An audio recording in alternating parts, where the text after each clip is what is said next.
वीर गाथाओं की इस श्रृंखला में अब मैं मंच पर आमंत्रित कर रहा हूं अगली कहानी के वर्णनकर्ता को, लेफ्टिनेंट कर्नल मनोज सिन्हा।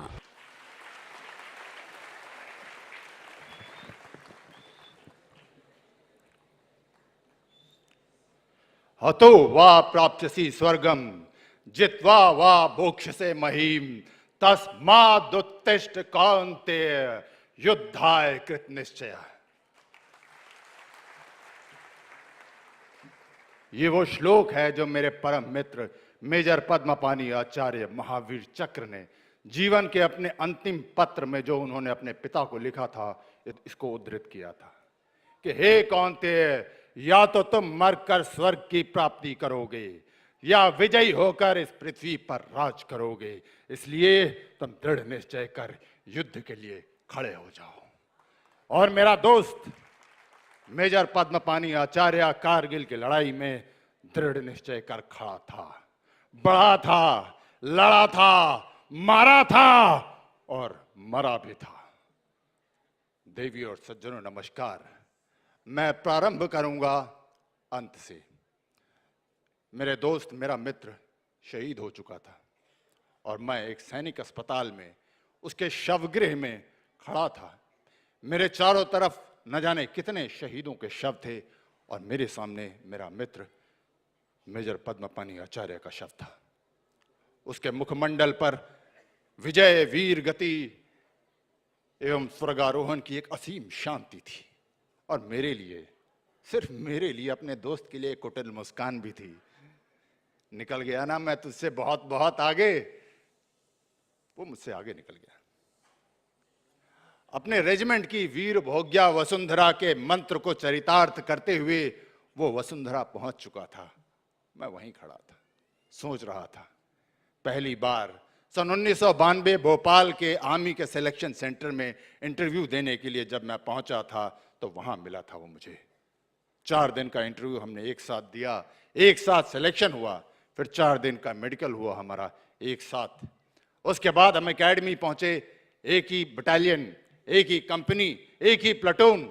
हमने पूरा प्रशिक्षण एक साथ किया, एक साथ ट्रेंच खोदा। कभी मैंने उसे कंधे पर उठाया, कभी उसने मुझे कंधे पर उठाया। हम दौड़े, हमने पसीना बहाया, कोहनी और घुटनों से खून भी बहाया एक साथ।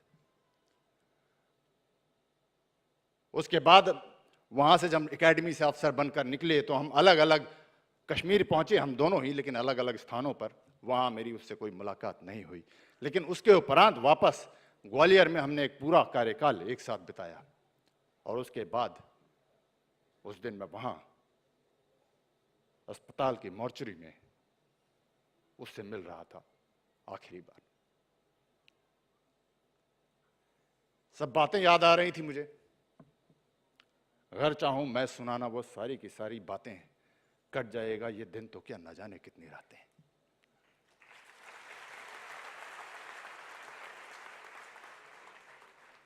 उसके 1 साल बाद मुझे लगा कि मैं फिर मिल लूंगा। मैंने पकड़ने की कोशिश करी थी उसे।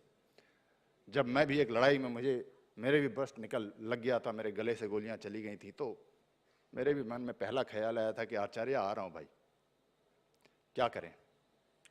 वीर गति सभी के भाग्य में नहीं होती। मेरा दुर्भाग्य था, उसका सौभाग्य था।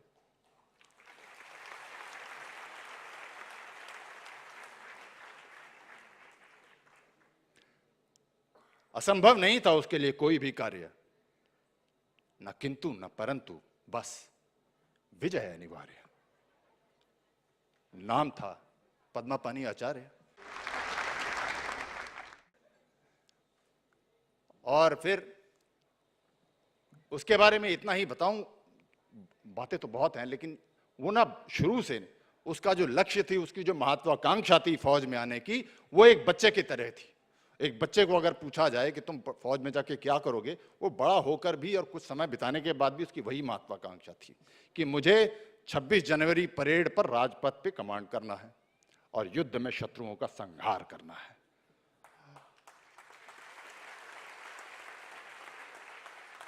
और 26 जनवरी 1997 की गणतंत्र दिवस परेड में राजपथ पर वो राजपूताना राइफल की कंटिंजेंट कमांडर के रूप में उस मार्ग पर शेर की तरह चला भी और सलामी मंच के आगे राष्ट्रपति की ओर देखकर शेर की तरह दहाड़ा भी।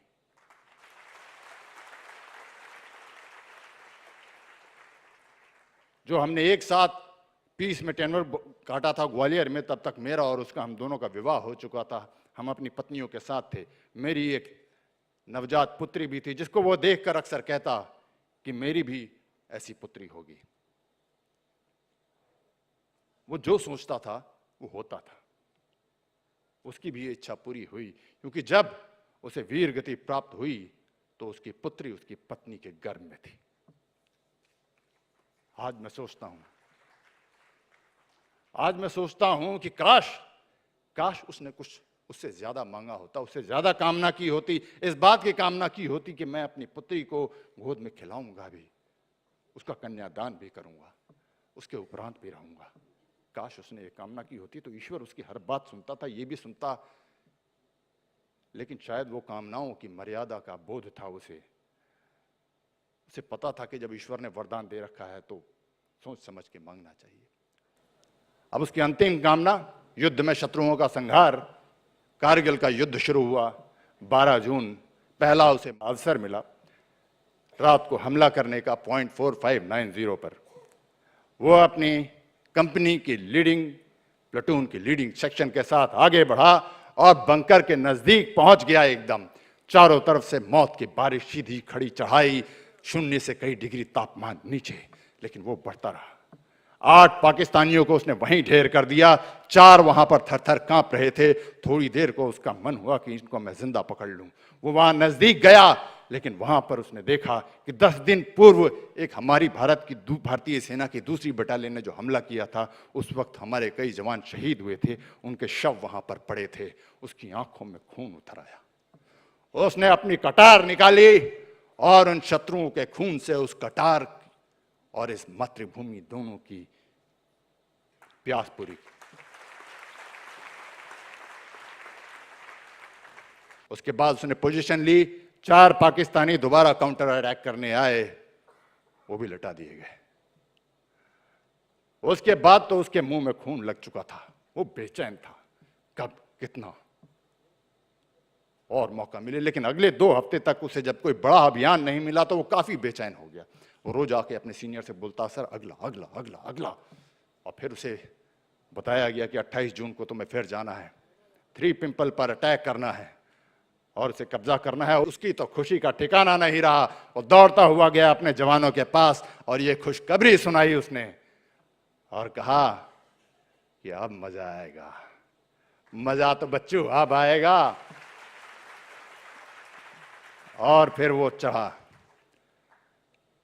3 पिंपल की तरफ, एक सुरक्षित दूरी रखते हुए एक सुरक्षित चट्टान के पीछे पहले उसने अपने जवानों के साथ माता की आरती कराई और वहां से फिर तैयार होकर धावा। चारों तरफ से गोलीबारी, सामने से भी पीछे से भी, दोनों तरफ से मौत की बारिश। एकदम नजदीक पहुंच गया वहां पर तो उसका जो रॉकेट लॉन्चर चलाने वाला जवान था वो घायल हो गया। उसने वो रॉकेट लॉन्चर उठाया और उसमें से 4 गोले HEAT के दागे धाए धाए धाए धाए, दुश्मन का बंकर ध्वस्त। लेकिन इसी बीच शत्रु की तरफ से ग्रेनेड आया, उसके समीप फटा और वो घायल हो गया। लेकिन इसके बावजूद वो रुका नहीं। वो आगे बढ़ता रहा, अपने जवानों को ललकारता रहा और दूसरे बंकर की तरफ वहां पहुंचा तो उसने 18-20 ग्रेनेड जो एक सेक्शन के होते हैं पूरे के पूरे खुद फेंके और उस बंकर को भी नेस्तनाबूद कर दिया। लेकिन इसी बीच शत्रु का एक ब्रस्ट आया और उसे लग गया। वो वहीं घायल हो गया और गिर गया। उसके जवान गए कि साहब, उसने बोला नहीं, मेरी तरफ कोई नहीं आएगा, तीसरा बंकर सामने है। मेरी सांस तब तक नहीं जाएगी जब तक तुम उस तीसरे बंकर पर विजय प्राप्त नहीं करोगे। जवानों आगे बढ़ो। उसके जवान आगे बढ़ते गए। वो उनको निर्देश देता गया, आदेश देता गया और जब वो तीसरा बंकर भी ध्वस्त हो गया, उस पर उसके जवानों ने विजय प्राप्त कर ली तो उसने अपने हृदय में विजय की और वीर गति की अंतिम सांस ली और उसके बाद वो चला गया।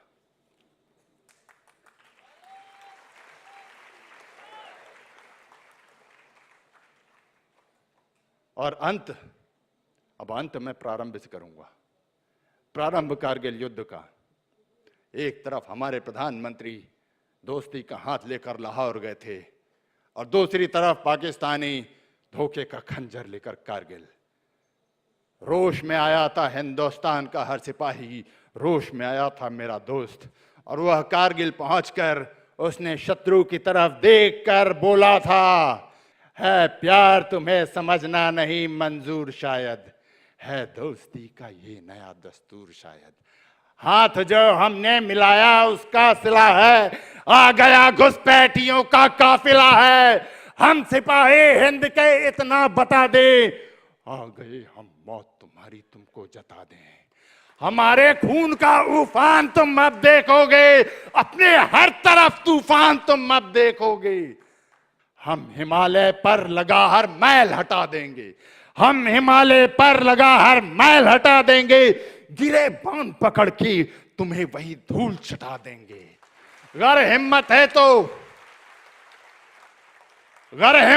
तो रोक लो, हम प्रलय है तूफान है, तान कर सीना आ रहे, हम हिंद की संतान है, हम हिंद की संतान है।